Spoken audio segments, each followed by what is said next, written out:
성경 일독을 위해서 오늘 우리가 함께 읽어나갈 하나님 말씀 창세기 31장부터 33장까지의 말씀입니다. 우리가 앞서 살펴본 아브라함의 믿음의 여정에서 가장 빛나는 부분은 그 아들 이삭을 바치는 부분이라 우리가 함께 나누어 보았습니다.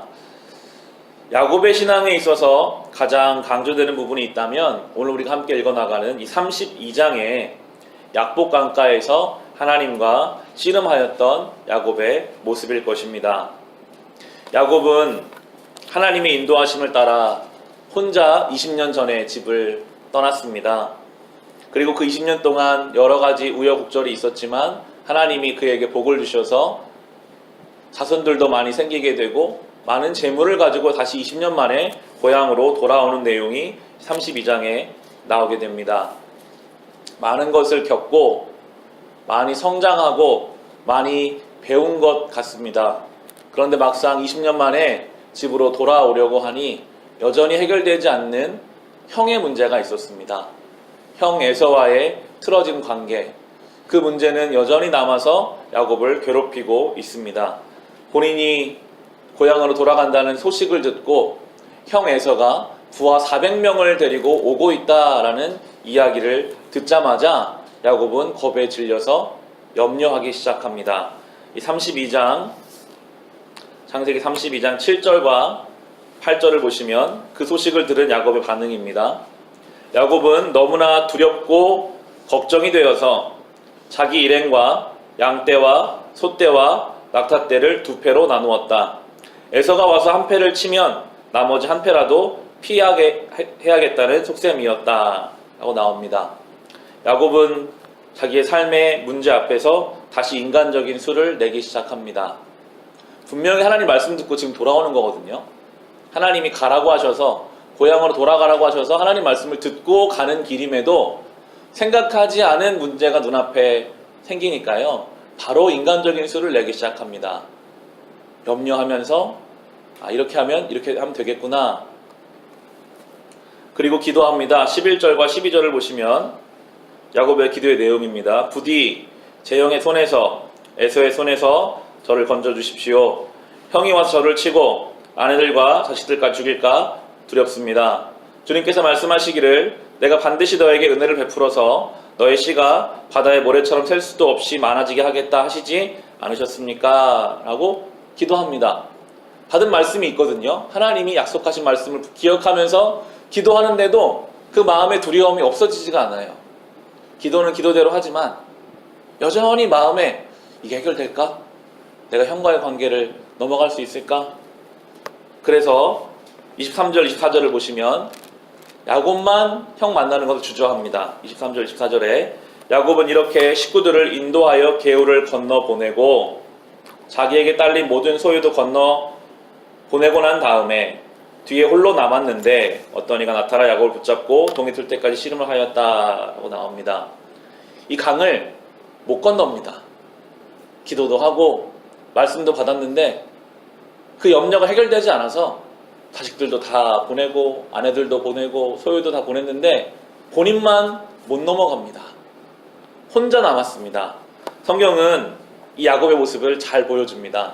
혼자 20년 전에 집을 떠날 때 아무것도 없이 떠났고 많은 것을 가지고 지금 돌아온 것 같은데 막상 하나님 앞에 서보니까 인생의 문제 앞에 서보니까 하나님이 주신 것들을 다 하나님이 주신 것이더라고요. 아내도 자식도 재산도 다 하나님이 주신 것을 먼저 강 이편으로 떠나보내니까 내가 할 수 있는 것은 아무것도 없고 혼자 남아 있습니다. 성경은 우리에게 말합니다. 하나님이 우리에게 주신 것을 다 빼면 아무것도 남지 않는다.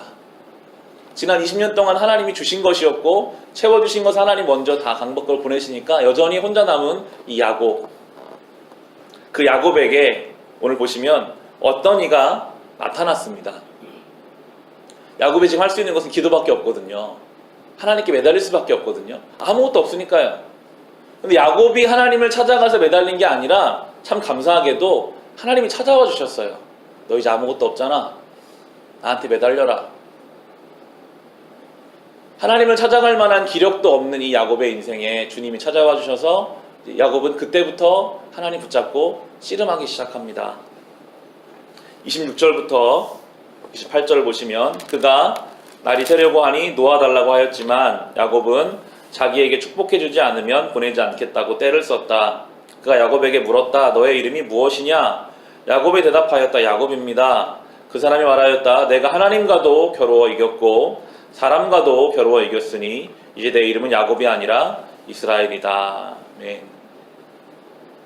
밤새 씨름을 하고 하나님께서 야곱에게 말씀하십니다. 네 이름이 뭐냐? 야곱입니다.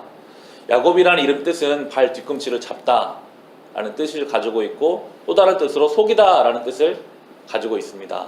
야곱은요, 태어나면서부터 욕심의 사람이었습니다. 형이 먼저 태어나는 것을 본인이 인정할 수 없었어요. 형 발 뒤꿈치를 잡고 같이 나갔습니다. 그만큼 그의 마음에는 투쟁심과 욕심이 있는 사람이었고 늘 속이는 인생이었고 속임을 당하는 험악한 인생을 살아왔습니다. 인간적인 방법으로 모든 문제를 해결하고 그걸 가지고 살아왔던 이 야곱의 인생을 이제 하나님이 너 그렇게 살지 마라.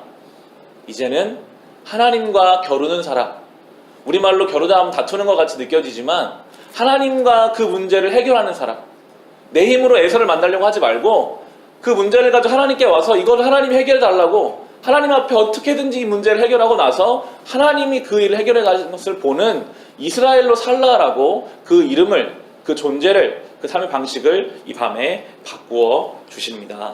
이것이 성도의 삶입니다. 속이는 자로, 욕심의 발 뒤꿈치를 잡는 자로 사는 인생이 아니라 어떤 문제를 만나든지 하나님 앞에 갖고 나와서 하나님, 나 이거 어떻게 하면 좋을까요? 하나님 해결해 주지 않으면 저 못합니다.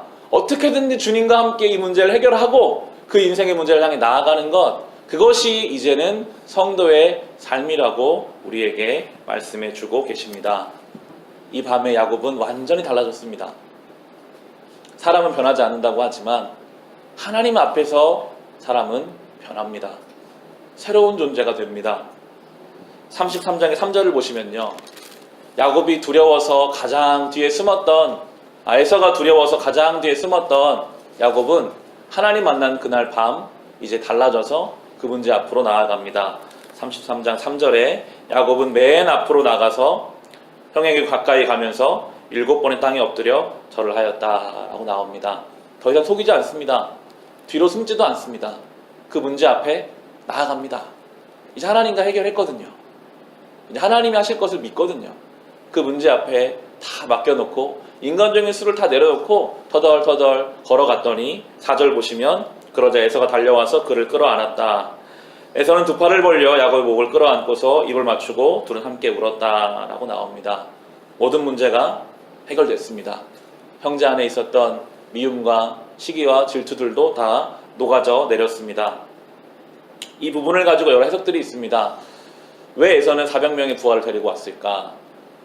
그런 해석이 있어요. 400명을 데리고 올 때만 해도 자기 동생을 죽이려고 하고 자기 동생을 해하려고 했었는데 이 20년 만에 만난 동생이 절룩거리면서 이미 하나님 환도뼈를 씌워서 절룩거리며 걸어오거든요.